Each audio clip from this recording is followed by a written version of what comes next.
Hello everyone, welcome to Sairam Tribble YouTube channel. Let us discuss module 1 of your power system analysis subject, representation of power system components. In that we have a main topic, symbolic representation of power system components. Already we discussed in the previous video, but some of the components are missed, right? So again I am coming here to give one idea about symbolic representation of components. I think already we discussed in the engineering AutoCAD. There we have a single diagram of one transmission lines from generating station to consumer side. There is a bus bar present, lightning arresters and wave trap and isolators, which are circuit breakers, transformer, and already we discussed I think in the other subject, right? So here there is a theory concepts.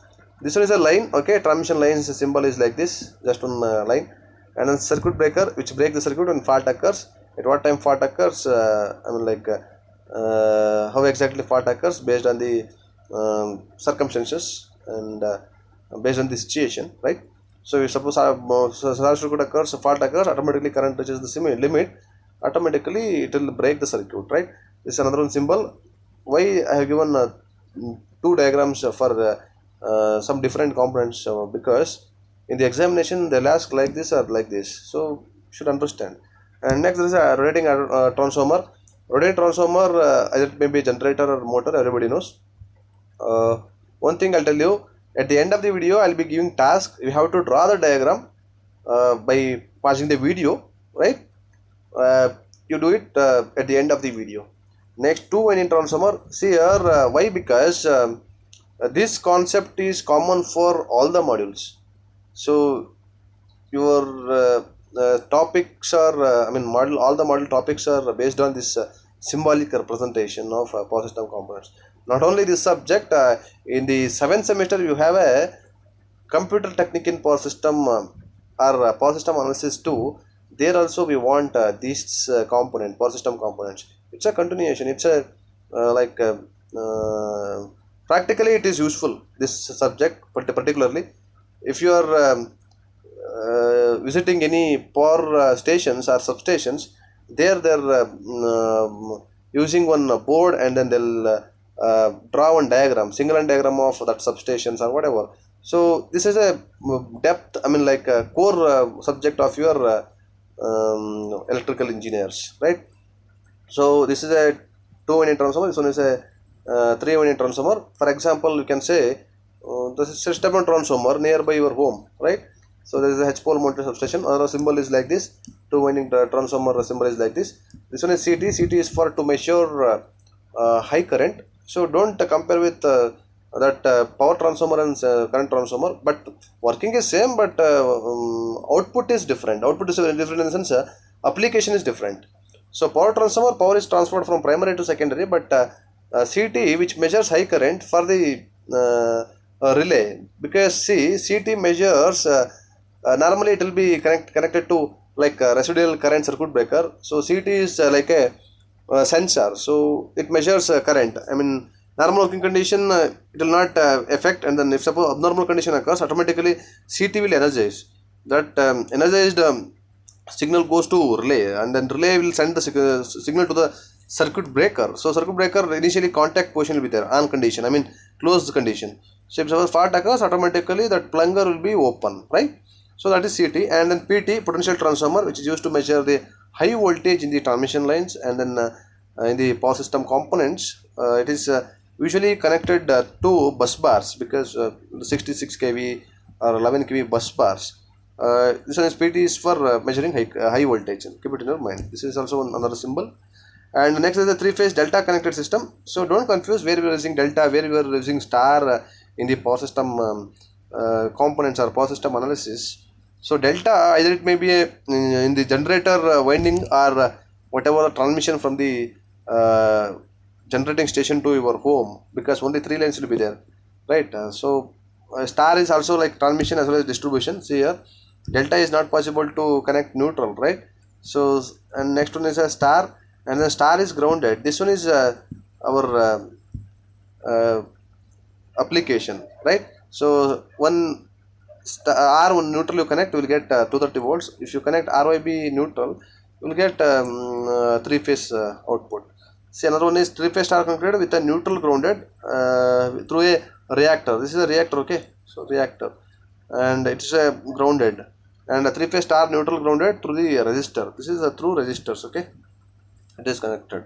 And I think why we need to do earthing or earth we want, it's a major first safety for the electrical appliances or electrical engineers also. So shaft for the first safety measure for the electrical appliances, if you touch the body of the equipment, if you touch the any electrical appliances, or if suppose high short circuit current comes to the transmission lines, directly goes to the earth, right?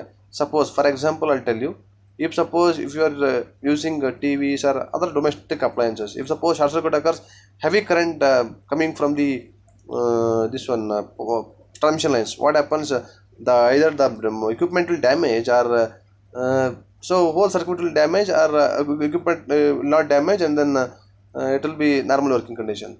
So if suppose not earthed, so if you are not earthing the equipment properly, definitely if you touch the body of the equipment, you may get shock.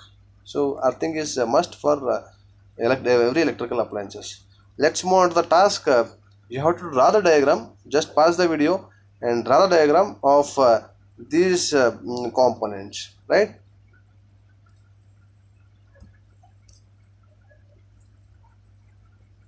Okay, first the task for students. First one, synchronous generator. Just you pause the video. I'll be giving. Just you use 2 to 3 minutes. Okay. Synchronous generator, circle, and motor is also circle. Two winding transformer is like this. Okay. Okay. Number windings will be there, right? If you connect, if you use like this, it acts as a PT. Don't confuse. If you do, if you draw like this, it's acts as a two winding transformer. Okay. And short transmission lines, just one wire, one straight line. Static load, just you draw one box over here and just you connect like this. It's a output load, okay? Load is output, keep it in your mind. And next there is a circuit breaker. Circuit breaker we have like this circuit breaker, and also we have like this, okay? And also we have a circuit breaker like this. It's connected like this and like this, okay? This is also a circuit breaker. In between it is connected like this circuit breaker. And three phase connection, either it may be a star or delta, okay? Don't confuse. Star three phase, this one is delta three phase, this is output, or star connected to neutral over here. These are circuit symbols. This is very important for solving the problems. So throughout your subject, please concentrate, and then if your drawing is improper, definitely you'll be losing mark, and then you'll not get idea. Just if this is a common for electrical engineer, keep it in your mind. So electrical engineer must know these symbols for the electrical power system components, okay? Just you go through these components and then draw one single line diagram. See, they will give like this. Just one diagram they will give in the any competitive examinations like this. So just you draw 1 minute. So I'll draw like this. So in between there is a transmission lines they will place, and something they will place, and then they will make name it as A, B, C, D. So what is the name of the A? They'll give 4 options. You have to answer for that. So that's why very important for electrical engineering students. Please concentrate. So I left here 3 winding transformer and fuses, and that's all. I think we covered in the everything, right?